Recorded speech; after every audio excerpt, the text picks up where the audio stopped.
Hello friends, అందరికీ good morning. అందరు ఎలా ఉన్నారు? బాగున్నారా? నేను చాలా బాగున్నాను. మీరందరు బాగుండాలని కోరుకుంటూ మీ వంటలక్క కిచెన్లో అయితే హెయిర్ గ్రోత్ ఆయిల్ రెడీ చేస్తున్నాను. చూడండి, ఇలా పెద్ద అలోవెరా తీసుకోండి. 2 ముక్కలు తీసుకొని ఒక 3 చెంచాల మెంతులు తీసుకోండి. అలోవెరాకి మధ్యలో 2 ఇట్లా చీరేసి దాని లోపల మెంతులు వేసి ఒక 3 డేస్ అలానే వదిలేసేయండి. ఇలా వేర్ల లెక్క వస్తాయి, మొలకల లెక్క వస్తాయి. మంచిగా మొలకల లెక్క వచ్చినాక మీరు ఏం చేయండి అంటే 3 డేస్ తర్వాత తీసి మంచిగా కొబ్బరి నూనె, మీకు ఏ నూనె సూట్ అయితే ఆ నూనె, కొబ్బరి నూనె లేకపోతే నువ్వుల నూనె లేకపోతే ఆవాల నూనె, మీ ఇష్టం, మీకు ఏది సెట్ అయితే అది. ఆ నూనె తీసేసుకొని మంచిగా మీకు ఎంత కావాలో అంత వేసుకొని మంచిగా ఉడకపెట్టి నూనెలో ఇది. ఇంకొకటి ఏంటంటే నల్ల నువ్వులు ఉంటే నల్ల నువ్వులు తీసుకోండి, లేకంటే తెల్ల నువ్వులు ఉంటే తెల్ల నువ్వులు తీసుకోండి.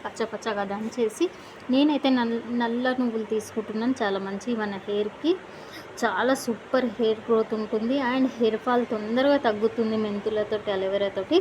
కానీ ఇలా చేసి చూడండి, మీకు 1 మంత్లోనే డిఫరెంట్ తెలుస్తుంది. కానీ ఎప్పుడు చేసుకున్నా మీరు ఇలా ఇనుప మూకుడులో చేసుకోండి, చాలా బాగుంటుంది. నేనైతే 2 డేస్ గురించే చేసుకుంటున్నాను.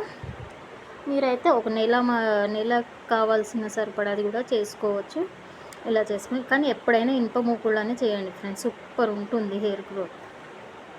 చూడండి, ఇట్లా నల్ల నువ్వులు వేసేసుకొని మంచిగా ఒక మొత్తం మాడగొట్టకండి, ఉడకనిస్తాం. కొద్దిగా మంచిగా బ్రౌన్ కాగానే తీసేసి నైట్ మొత్తం అలానే వదిలేసేయండి కడాయిలోనే. అలానే వదిలేయడం వల్ల చాలా మంచిగా ఉంటుంది బెనిఫిట్ మనకు. వడగట్టుకొని నేను తర్వాత క్యాస్టర్ ఆయిల్ కలుపుకుంటాను ఇంట్లో. మీకు నచ్చితే కలుపుకోండి, లేదంటే అలానే తలస్నానం చేసే రోజు నైట్ పెట్టుకోండి. నైట్ పెట్టుకొని మార్నింగ్ తలస్నానం చేయండి, మీకే చాలా డిఫరెంట్ తెలుస్తుంది. హెయిర్ అస్సలు జుట్టు రాలదండి, చాలా బాగుంటుంది. ఈ రెమెడీ చేసి చూడండి. హెయిర్ ఫాల్ ఉన్నోళ్ళు అయితే, ఆడవాళ్ళకైతే మెయిన్ హెయిరే అందం కాబట్టి ట్రై చేసి చూడండి. నా వీడియో కనుక నచ్చినట్టయితే లైక్ చేయండి, షేర్ చేయండి, సబ్స్క్రైబ్ చేసుకోండి ఫ్రెండ్స్. కామెంట్ కూడా చేయండి నా వీడియో ఎలా ఉందో. Love you all, bye.